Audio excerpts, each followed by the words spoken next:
اولیاء اللہ کی مزارات، ان کی خانقاہیں، ان کی اشیاء، ان کے تبرکات، ان کا انکار نہیں۔ بات آئی تو حضرت خواجہ نظام الدین اولیاء آپ فرماتے کہ ایک دفعہ وضو فرما رہے تھے، تو وضو کرتے ہوئے آپ کی داڑھی کا ایک بال نیچے گرا، میں نے فوراً اٹھا لی اور آپ سے اجازت لی، کہا حضور اگر آپ کہیں تو میں اس بال کو تعویذ بنا کے یا سنبھال کے میں اپنے پاس رکھ لوں؟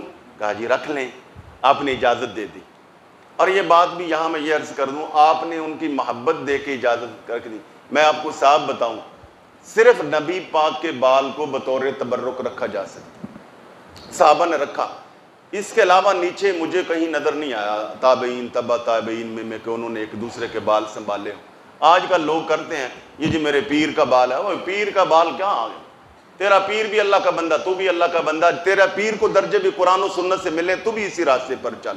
اب ان چکروں میں نہ پڑو، میں صاف آپ کو کہتا حضور ابا فرید گنج و شکر نے جو فرمایا تو عام آدمی نہیں تھے حضرت خواجہ نظام الدین اولیاء، وہ ایک عالم تھے، انہیں پتہ تھا کہ اس بال کی کیا حیثیت ہے، اس کی تاریخ کو بھی جانتے تھے، مسائل دینیہ کو جانتے تھے۔ جب آپ عام عوام کو اس طرف لگا دیں گے نا یہ میرے پیر کا بال ہے، وہ قرآن سائڈ پہ کر دیں گے، بال لے کے چل پڑیں گے۔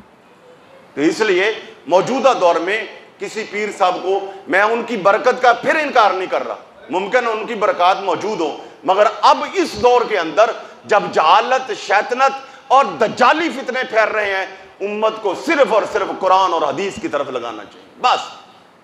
تو انہوں نے وہ بال آپ کا رکھ لیا، وہ فرماتے ہیں جو بھی بیمار ہوتا میں اس کو دیتا، وہ ایک آدھ دن گلے میں باندھتا، اللہ تعالیٰ اسے شفا عطا فرما دیتا۔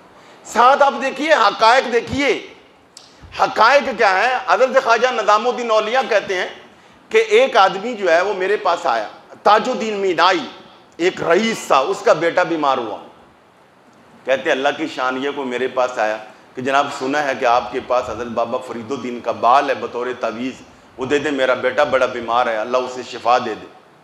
تو آپ کہتے ہیں جس روشن دان میں نے رکھا تھا میں نے تلاش کیا، سارا دن تلاش کرتا رہا، نہ ملا، میں نے اس سے معذرت کر لی، کئی دن تک تلاش کرتا رہا، وہ بال یا وہ تعویذ مجھے نہ ملا۔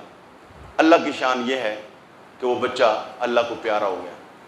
پھر ایک اور بندہ آیا، اس نے کہا حضور والا، تو میں نے کہا جناب وہ تو گم ہو گیا۔ انہوں نے کہا آپ دیکھیں تو صحیح، کہتے میں نے روشن دان کھولا، جہاں کئی دن تک تلاش کرتا رہا وہ تعویذ وہیں پر پڑا ہوا تھا۔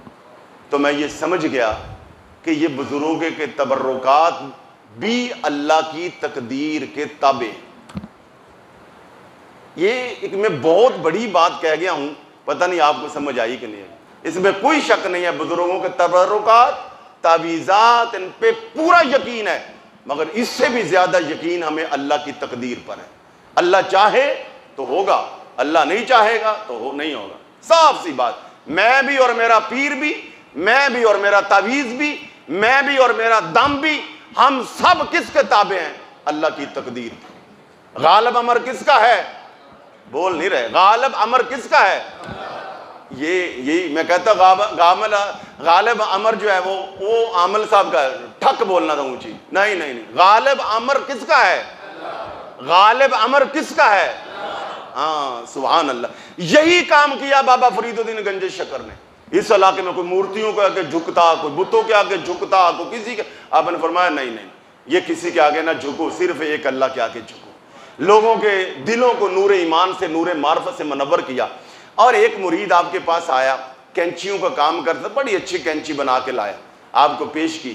آپ نے فرمایا یہ کیا لے کے آئے ہو؟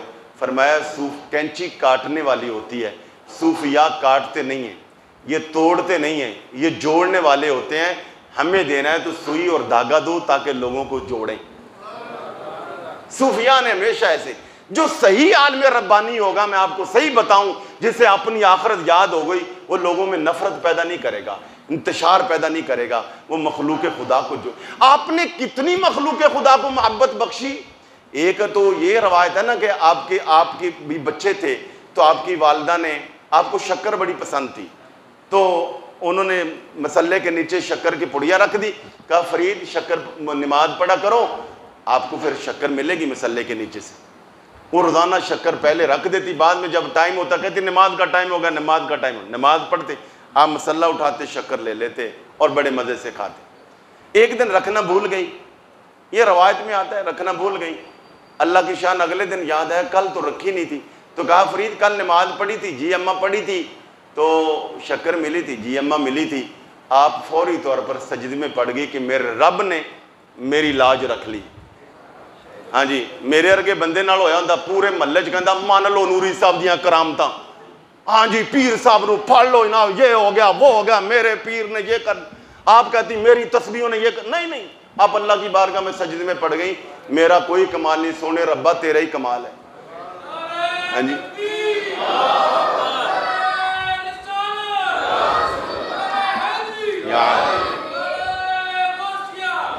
یہ جو حق فرید، یا حق فرید، یہاں بھی بات ہو جائے، یہاں بھی بات ہو جائے، یا فرید حق فرید، بڑے بڑے اولیاء حضرت محبوب الہی جیسے بندے سے لے کر حضرت خواجہ پیر میر دین شاہ صاحب جیسے لوگ آپ کے ساتھ عقیدت رکھتے۔ بابا فرید الدین کے دربار پر حضرت پیر میر علی شاہ صاحب آپ جانتے جو مرزا قادیانی کے مقابلے پر آئے تھے، بہت بڑے اپنے دور کے مفسر محقق عالم ربانی، تو وہاں پر کوئی وہ خشک پارٹی کے مولوی صاحب بھی تھے، انہوں نے کہا حضرت صاحب آپ اتنے بڑے عالم، سنت کے پابند، شریعت کی بات کرنے والے، یہ دیکھیں آپ کے سامنے لوگ بدعت کر رہے ہیں۔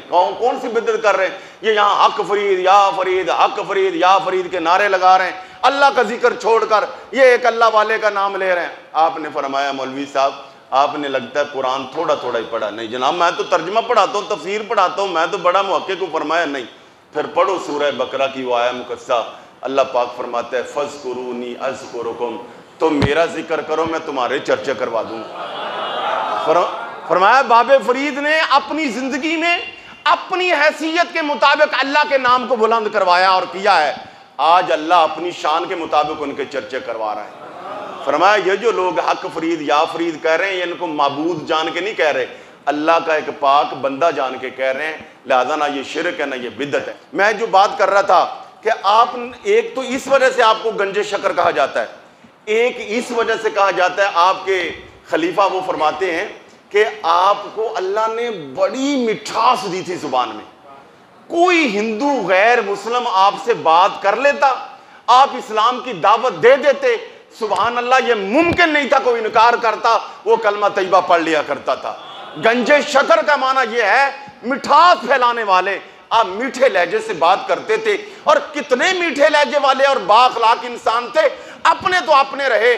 آپ کو میں نے ایک دن درس میں بتایا تھا کہ 5واں بڑا مذہب کہنے والے سکھ کہ ہمارا 5واں بڑا مذہب ہے، ان کی کتاب ہے گرنتھ صاحب، جیسے ہماری قرآن مجید ہے وہ اس کو مقدس درجہ دیتے ہیں اگرچہ اس کا قرآن سے کوئی مقابلہ نہیں۔ تو اس کتاب کے اندر مختلف چیپٹرز ہیں، باب ہیں، ان میں 30 اشعار سکھوں نے حضرت بابا فرید کے لکھے ہوئے ہیں، اور اسے انہوں نے گرنتھ صاحب کا مقام دیا ہوا ہے، یعنی اپنی مقدس کتاب کا، قول فرید کے نام سے یا بول فرید کے نام سے۔ اگر آپ انسانیت سے نفرت کرتے اور ان پہ فتویٰ بازی کرتے تو آپ کا یہ کلام اپنی گرنتھ صاحب میں۔ آج کل تو ہم نے وہ بھی کافر یہ بھی کافر، وہ جناب پہلے بزرگ اولیاء اللہ والے کیا کرتے تھے، اپنے اخلاق سے، تبلیغ سے، محبت سے غیر مسلموں کو اسلام میں لاتے تھے، اور غیر مسلم بھی ان کے ساتھ پیار کرتے تھے۔ اور آج کل تو جناب بس جتنی مسیتیں اتنے علاقے اور عجیب و غریب معاملات ہیں۔